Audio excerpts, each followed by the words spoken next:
शेष सुंदरी को होश आ जाएगा। फिर 1 करोड़, 1 करोड़, 1 करोड़।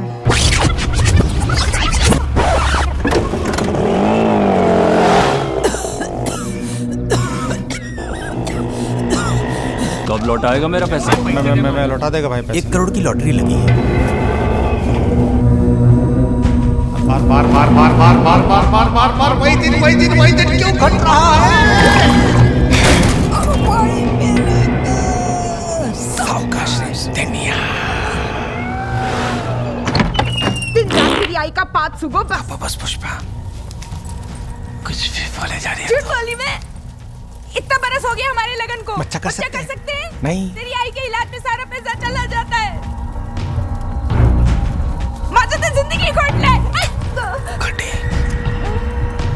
ऑपरेशन करावं लागेल। 5 लाखचा खर्च आहे। मला माहित नाही। भाई मैं लौटा देगा आपके पैसे। तू तेरी लुगाई को धंधे पे बिठा या तेरी माँ की किडनी बेच। पर मुझे मेरे पैसे चाहिए जो तूने तेरी माँ के इलाज के लिए लिए थे, समझा? भाई क्या हो रहा है मेरे साथ?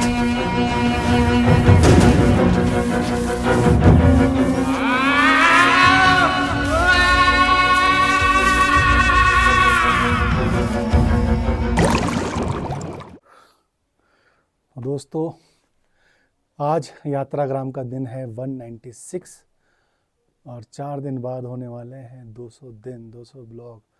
मतलब मेरे लिए बहुत बड़ी बात है। जब मैं निकला था मुझे लगा नहीं था कि मैं ये कर पाऊँगा, बट हो गया। तो जैसा कि तबीयत ठीक ना होने के कारण मैं बहुत ज़्यादा एक्सप्लोर तो नहीं कर पा रहा। लद्दाख को प्लानिंग था कि बहुत जगह जाऊँगा, बट वो हो नहीं पाया। बट यहाँ पे भी लोकली मैं काफ़ी चीज़ें ऑब्ज़र्व कर रहा हूँ और आप लोगों को बता रहा हूँ नवरस की हर रस के पीछे की कहानी, हर कहानी के पीछे की घटनाएं, कास्टिंग, कहानी कैसे बनी। तो आज हम बात करेंगे भयानक रस की। भयानक रस में उस कहानी का जन्म कैसे हुआ और उस भयानक रस के कास्टिंग मैंने कैसे की और उस कैरेक्टर को मैंने कैसे डिज़ाइन किया, ये पूरा बताते हैं आपको लद्दाख की सड़कों पे चलते चलते। यस। तो दोस्तों, भयानक रस की कहानी अगर मैं आपको बताऊं, सपने जो होते हैं ना, आपने भी अक्सर देखा होगा, बहुत डरावने होते हैं, बहुत भयानक से होते हैं। हमें डर लगता है और जब आप एकदम से चौंक के उठते हैं कि भाई यार थैंक गॉड ऐसा नहीं हुआ मेरे जीवन में, ऐसा कुछ नहीं घटा मेरे जीवन में, तो हम थैंक यू कहते हैं। और अकल्पनीय होते हैं सपने। तो मुझे भयानक रस को एक अकल्पनीय घटना से जोड़ना था, जहाँ पे एक ऑटो वाला है और अपनी माँ के इलाज से बड़ा परेशान है, थक गया है माँ का इलाज करते करते और अपनी बीवी के कहने पे उसको मार देता है। अब ये दिन बार बार घट रहा है, लूप में हो जाता है। भयानक सपने भी कैसे होते हैं ना, अनएक्सपेक्टेड से, भयानक से। तो मैंने लूप को, एक ऑटो वाले ड्राइवर को, एक दिन जो जिसने अपनी माँ को मारा है, वो दिन कैसे बार बार घट रहा है, वैसा जोड़ना चाहता था। तो यहाँ से मुझे कहानी का जिस मिला कि मुझे ये कहानी इस तरह से करनी है। आइए मैं आपको बताता हूँ कास्टिंग के बारे में, किस तरह से इसकी मैंने कास्टिंग डिज़ाइन की और मैंने अपना कैरेक्टर प्रिपेयर किया। आइए, श्रेया झा जो कि अमरजीत झा जी की सुपुत्री हैं, उनके साथ मैंने एक सीरियल किया था, झिलमिल सितारों का आंगन होगा। तो मैंने श्रेया को बताया कि है ना आंटी जी को बोलो अमरजीत जी 3 इडियट में अरे पनीर तो तरह तरह से मिलेंगे, वो शर्मन जोशी की मदर का रोल किया था और मुझे वो कमाल की एक्ट्रेस लगती है। उनके सारे सीरियल देखता आया था मैं, और मैं ये चाहता था यहाँ पे थिएटर में NSD की फ़ौज और पूरे थिएटर के लोग मेरी फिल्म में इकट्ठा हों। तो मैंने उनको अप्रोच किया, उनको बताया, उन्होंने कहा प्रवीण तू इतने सच्चे भाव से मेरे पास आया है, मैं तेरी फिल्म करूँगी। और उन्होंने मेरा रोल एक्सेप्ट भी किया और करने के लिए रेडी भी हुई और उनको बहुत मज़ा आया, मुझे बहुत ब्लेसिंग दी। उन्होंने मेरी बहुत तारीफ़ भी की थी कि मतलब ये पहला प्रोड्यूसर है जो सेट पे आने से पहले सारी पेमेंट कर देता है, सॉरी। तो हर जगह जा जा के उन्होंने बोला था, क्योंकि मैं एज एन एक्टर इतना परेशान रहा था, 6-6 महीने बाद पेमेंट मिल रही है, पैसा आ रहा है नहीं आ रहा, मतलब बहुत ज़्यादा परेशान था। तो मुझे ऐसा लगा कि मैं प्रोड्यूसर बन रहा हूँ तो मैं सबको टाइम पे पेमेंट दूँ। तो इस तरह से अमरदीप झा जी की कास्टिंग हुई। फिर हुई सुनीता राजवीर जी की कास्टिंग। मैं पंचायत से उनका बहुत बड़ा फ़ैन था, पंचायत से नहीं, इनफैक्ट जब मैं थिएटर करता था दिल्ली में तब वो प्ले किया करती थी। वो 3rd ईयर स्टूडेंट थी NSD में, मैंने उनका बहुत सारे प्ले देखे थे और मैं तब से उनका फ़ैन था। मतलब कमाल की एक्ट्रेस थी। जब मैंने उनको थिएटर में लाइव NSD के अभिमंच में लाइव उनको देखा था तभी मैंने डिसाइड कर लिया था यार ये बहुत आगे जाएंगी, बहुत कमाल के एक्ट्रेस हैं। और फिर पंचायत से उनको बहुत जो फेम मिला, मैंने उनसे रिक्वेस्ट की, उनको पसंद आया, उन्होंने कहा ठीक है बताओ कब करना है। मीरा रोड ही रहती थी वो, तो मैं उनको लेके जाता था घर से। और इस तरह से अमरदीप झा जी की भी कास्टिंग हुई। और इसमें एक और इंटरेस्टिंग कैरेक्टर था जीतू भाई जी का, जीतू शास्त्री जी का। वो हिंदुस्तान के बेहतरीन एक्टरों में से एक थे। वो थोड़े से खकलाते थे लेकिन कभी भी उनकी एक्टिंग में वो चीज़ नहीं आई। उनका पहला सीरियल था शांति और जीतू भाई के साथ मैं कब्रिस्तान में काम कर चुका था, जो हमारी गेम्स ऑफ कर्मा सीरीज़ थी, उसमें कब्रिस्तान की स्टोरी में उन्होंने कमाल का रोल किया था। तो इस तरह से कास्टिंग हुई और मैंने अपना कैसा कैरेक्टर प्ले किया, कैसे मैंने अपनी तैयारी की, आइए उसके बारे में बात करते हैं। दोस्तों मैंने ये जो कैरेक्टर डिज़ाइन किया था, मैं ये चाहता था ऑटो वाला लगे, परेशान लगे। तो परेशान कैसे लगेंगे, तो मैंने सबसे पहले अपना हेड शेव किया और छोटे छोटे मतलब हल्का सा रखा था। तो मेरे आधे वाइट बाल और वैसे और आधी वाइट दाढ़ी, वो परेशानी मैंने वैसे लाने की कोशिश की। फिर हमारे जो मेकअप दादा थे, अमोद दादा, उन्होंने आँख में एक पत्थर की आँख दी ताकि ये थोड़ा सा मिस्टीरियस भी लगे कैरेक्टर। तो ऐसे मैंने वो कैरेक्टर डिज़ाइन किया। और ऑटो चलाना मुझे आता नहीं था, तो जो ऑटो वाला मैंने हायर किया था उसी ऑटो वाले को मैंने एक हफ़्ते के लिए मैंने बोला कि 1 हफ़्ते में आपके पास आऊँगा और 2 घंटे मुझे चलाना, ताकि मुझे एक ऑटो की प्रैक्टिस रहे, कैसे चलाते हैं, उनकी बॉडी लैंग्वेज कैसी होती है, ऑटो चलाते वक्त क्या सोच रहे होते हैं। तो ऐसे मैंने 1 हफ़्ते तक ऑटो चलाया। और उसकी जो ड्रेस थी, अब मैं हायर करने जाता ड्रेस तो कम से कम आती पर डे 700-800 रुपये का खर्चा आता।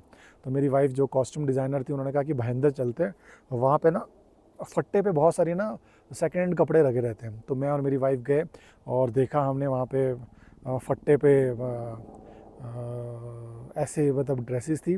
तो हमने 70 रुपये की शर्ट ऑटो वाले की और 70 रुपये की पैंट जो फटी पुरानी सी थी, उसको हमने ख़रीद लिया क्योंकि मुझे वैसी ही चाहिए थी।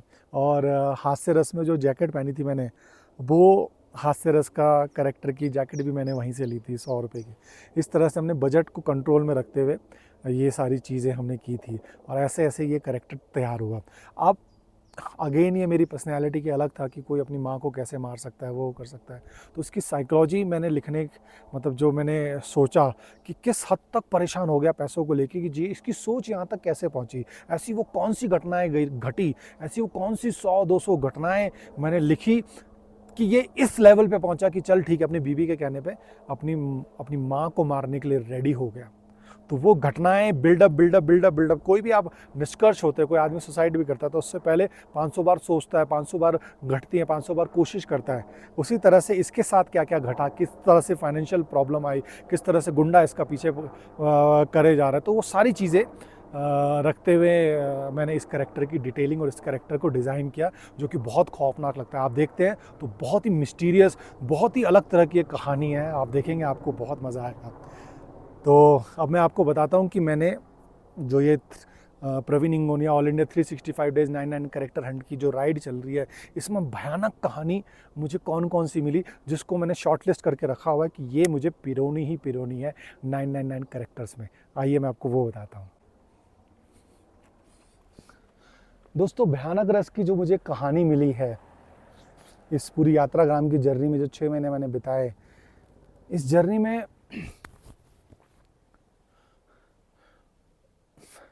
मुझे जो सबसे खौफनाक वो एक किस्सा मिला, जिसने मतलब उसकी बहन जब प्यार करती थी ये जब मैं अहमदगढ़ में था, वो दराती जो बनाते हैं वहाँ की कहानी, मतलब अपनी बहन के जो शौहर था जिससे वो प्यार करती थी, उसको मतलब लिटरली रौन दिया उसने खराती से, और उसको हमेशा हमेशा के लिए मार दिया, और अब खुद जेल में सड़ रहा है। बहन उससे नफरत करती है, बहन को सदमा पहुंच गया। तो ऐसी भयानक घटना जो हुई जिसने उसको पूरा घर बर्बाद करके रख दिया, वो कैरेक्टर मैं डेफिनेटली पिरोना चाहूँगा। उसको बहुत इंटरेस्टिंग तरीके से मैं लिखूँगा, उसको पिरोऊँगा 2027 में। और अभी रिसेंटली एक और भयानक घटना घटी है दोस्तों, जिसमें बोरीवली से एक बच्चा आ रहा था और एक आदमी ने चाकुओं से मतलब रौंद के रख दिया। ये कुछ 15-20 दिन पहले की घटना होगी। मैं सो नहीं पाया ये घटना सुनने के बाद, सच में। 21 साल का बेटा, उसके माँ बाप पे क्या बीती हुई होगी कि मतलब एक जस्ट आर्गूमेंट की बारिश आ रही है, बारिश में भैया तू ये दरवाज़ा बंद कर ले, इस आर्गूमेंट को लेके खचाखच खून से उस आदमी ने उसको घोंप दिया, और उसको शर्म भी नहीं आई कि मतलब भैया एक बच्चे, और वो होगा कुछ 40-45 साल का, कि तो 21 साल के बच्चे को मार रहा है। और सबसे ज़्यादा जो थे नपुंसक लोग जो साथ खड़े हुए थे, वो सब ऐसे ऐसे डर के पीछे उड़े। अरे कोई साले 4-5 लोग मिलकर उसका हाथ पकड़ लेते, किसी की जान बच सकती थी। एक 21 साल के बच्चे की ज़िंदगी बच सकती थी अगर आप थोड़ी हिम्मत दिखाते। लेकिन सब नपुंसक, सब वहाँ पे मतलब सब नपुंसक लोग खड़े हुए थे। जो वीडियो मैंने देखा, मेरा तो खून खौल गया। उसकी माँ पे, उसके बाप पे क्या बीत रही होगी, कितनी भयानक रात बीती होगी उसके घर वालों का। उसका बाप कैसे कोस रहा होगा। जितने भी आसपास लोग खड़े थे उन सबको कितनी उसने बद्दुआएं दी होगी। अबे यार तुम साला थोड़ी सी तो हिम्मत दिखाते, 10 लोग पकड़ के चाकू पकड़ लेते तो बच्चा बच सकता था। तो ऐसी जो भयानक घटनाएं होती हैं, ये सच में हिला के रख देती है। इस घटना के वक्त मैं था नहीं, लेकिन मैं पूरी डिटेल में चला गया उस घटना की, उस माँ बाप की डिटेल में चला गया, उस बच्चे के जब वो चाकू लग रहा होगा, उस आदमी की मानसिकता, जो साला गुस्सा जब उसके ऊपर रौद्र सवार था, तेरी ऐसी की तैसी, तू रोकेगा मेरे को खिड़की बंद करने से, ले तेरी। एक एक आदमी की मैं डिटेल में गया उस वक्त, उसकी मानसिकता के, और जितने भी हिजड़े खड़े हुए थे वहाँ पे, नपुंसक लोग खड़े हुए थे, उनकी मानसिकता पे गया कि वो साले कैसे अपनी जान बचाने के लिए कोने में खड़े हुए हैं। तो भयानक रस की ये स्टोरी मैं डेफिनेटली पिरोना चाहूँगा। मेरे को हिला कर रख दिया उसने। अभी भी बोल रहा हूँ तो मैं हाइपर हो गया हूँ बोलते बोलते ये।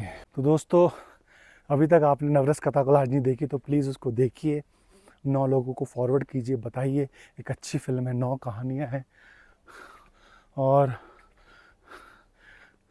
हमारा यात्राग्राम रोज़ सुबह 9:04 पे आता है। उसको लाइक करें, शेयर करें, सब्सक्राइब करें और हमारा हौसला बढ़ाएं, है ना। मैं हूँ लेह लद्दाख में, और 4 दिन बाद 200 ब्लॉग पूरे हो जाएंगे हमारे, 200 एपिसोड्स पूरे हो जाएंगे, 200 दिन पूरे हो जाएंगे, पूरे भारत को ऑब्जर्व करते हुए, भारत की यात्रा में निकले हुए। और कमाल कमाल की कहानियाँ, कमाल कमाल के कैरेक्टर मिल रहे हैं, जो मुझे बड़ी एक्साइटमेंट हो रही है 2027 की। आपको भी होगी जब मुझे देखेंगे 999 रोल में, एक ही चेहरे में पूरा भारत आपको दिखेगा। थोड़ा जम्मू दिखेगा, थोड़ा कश्मीर दिखेगा, थोड़ा लेह लद्दाख दिखेगा, थोड़ा दिखेगा राजस्थान, थोड़ा तमिलनाडु, पूरा हिंदुस्तान दिखेगा। तो ज़रूर देखिए और सब्सक्राइब कीजिए, लाइक करें, कमेंट करें। भारत माता की जय। नवरसों का जाल है, मनुष्य सृष्टि ढाल है, कहीं सूक्ष्म तो कहीं विकराल है। नवरस जीवन में जब जब आता, तब तब जीवन जीवन कहलाता।